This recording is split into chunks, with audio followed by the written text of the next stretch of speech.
Hey guys, welcome back. I hope आपने पिछला session अच्छे से प्रैक्टिस किया है, जिसमें मैंने इंट्रोड्यूस किया था सॉर्ट वैल्यूज़ को एंड मैंने आपको बताया कि ये काफ़ी ज़्यादा सिमिलर है एसक्यूएल के ऑर्डर बाय क्लॉज से। ठीक है, तो जैसे कि आप जानते हैं एसक्यूएल में हम मल्टीपल कॉलम्स के बेसिस पर सॉर्ट कर सकते हैं, करेक्ट। तो वो फंक्शनैलिटी हमारे पास इधर भी है, we have that functionality here as well. Okay, देखिए कैसे। तो पहले मैं अपना डेटा फ्रेम प्रिंट कर देता हूं। ठीक है, ये हमारा डेटा फ्रेम है। अब अगर मैं करता हूं df1 equals to, sorry not this one, sales df, हम सेल्स df से काम करें। ठीक है, तो मैं बोलता हूँ sales underscore df dot sort values. पहला मेरा पैरामीटर हो जाएगा बाय, तो बाय मान लीजिए, हाँ, तो यहाँ हमें दो कॉलम के बेसिस पे सॉर्ट करना है। तो बाय में हम प्रोवाइड करेंगे लिस्ट, और लिस्ट में जिसको आप पहले लिखोगे वो रहेगा primary column to be sorted. याद है ऑर्डर बाय में क्या होता था, order by column 1 comma column 2। तो कॉलम 1 के बेसिस पे सॉर्ट करते हो, और विद इन कॉलम 1 जहां जहां कॉलम 1 का टाई होता है वहां आप कॉलम 2 को यूज करते हो to again break the tie. लेकिन जब तक टाई नहीं है you will go ahead with column 1 order. देखिए एग्जैक्टली हम सेम यहाँ करने वाले हैं। तो बेस्ट रहेगा कि मैं आपको रीजन के बेसिस पे ये कंसेप्ट बताऊँ, क्योंकि रीजन ओवरलैप हो रहे हैं। मैंने एक बहुत बढ़िया डेटा सेट क्रिएट किया आपके लिए ताकि हम ये डिस्कस कर सके। तो पहला मेरा रहेगा रीजन, ठीक है। और रीजन के बाद कि रीजन में अगर टाई आती है तो विद इन ईच रीजन मुझे डेट के बेसिस पर सॉर्ट करना है, या मुझे सेल्स अमाउंट के बेसिस पर सॉर्ट करना है। तो सेल्स अमाउंट, ठीक है। अब आप बस देखिएगा, बहुत ही बढ़िया होने वाला है इसका।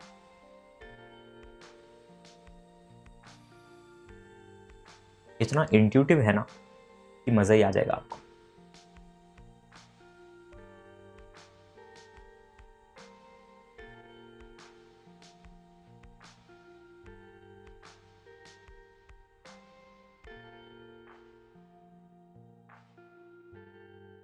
ठीक है, तो देखिए अब क्या हुआ, पहले हमने रीजन के बेसिस पर सॉर्ट किया एंड बाय डिफॉल्ट दोनों असेंडिंग है। मैं आपको आगे चल के बताऊंगा कि आप कैसे इसको सेपरेट कर सकते हो। तो by default both are ascending order, ठीक है।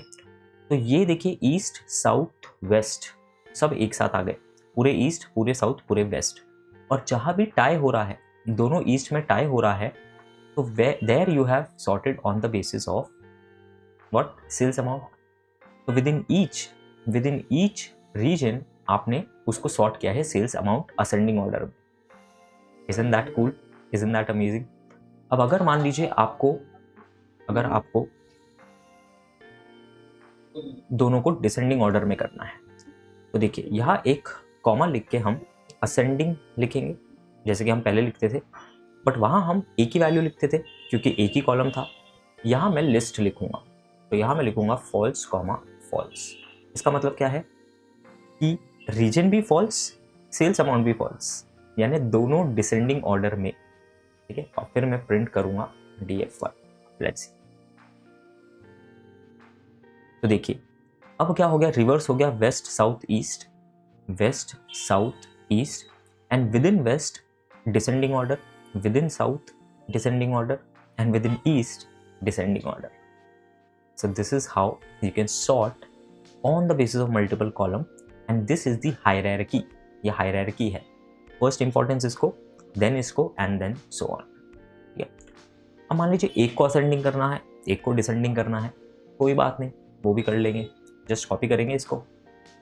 एनी गेस क्या चेंज करना चाहिए?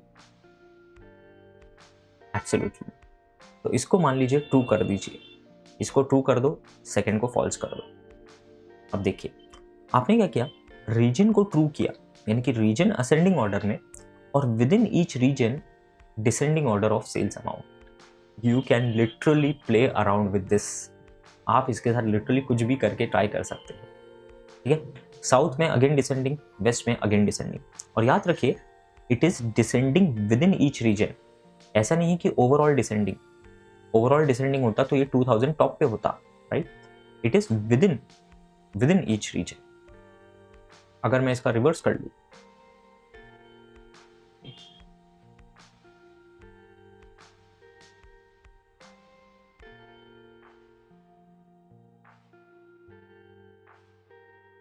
ठीक है, if I just reverse this, तो देखिए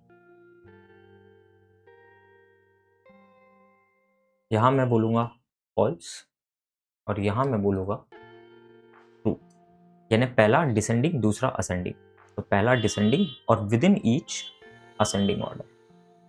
So this is how you can actually sort your data frame, okay, and you can sort it on the basis of multiple columns as well as single column on the basis of your requirement. Okay, so my dear friends, I hope that this was useful. Practice करते रहिए and definitely हमें बताइए कि आपको course कैसा लग रहा है, क्योंकि हमारा एक ही मोटिव है कि आपको प्रैक्टिकल लर्निंग मिले और जो भी आप सीख रहे हो वो इंडस्ट्री रेलेवेंट हो। लेकिन साथ ही साथ आपको भी प्रैक्टिस करना ज़रूरी है। You should write all of this code on your own. Please इसे एज अ नेटफ्लिक्स मूवी मत देखिएगा, ठीक है, क्योंकि नेटफ्लिक्स मूवी आपका टाइम वेस्ट करता है, ये आपका टाइम बचा रहा है, ठीक है। तो इसको आप देखने के बाद प्रैक्टिस करिए खुद से एंड देन ही नेक्स्ट सेशन पर मूव करिए। With that, thank you so much, take care. Hey, I hope you have enjoyed the lecture and got to learn something from it. For well-structured guidance and live doubt sessions, you can check out the link in the description below. And the best part about it is that it's completely for free. So keep upskilling yourself and we wish you all the very best for your journey. Take care.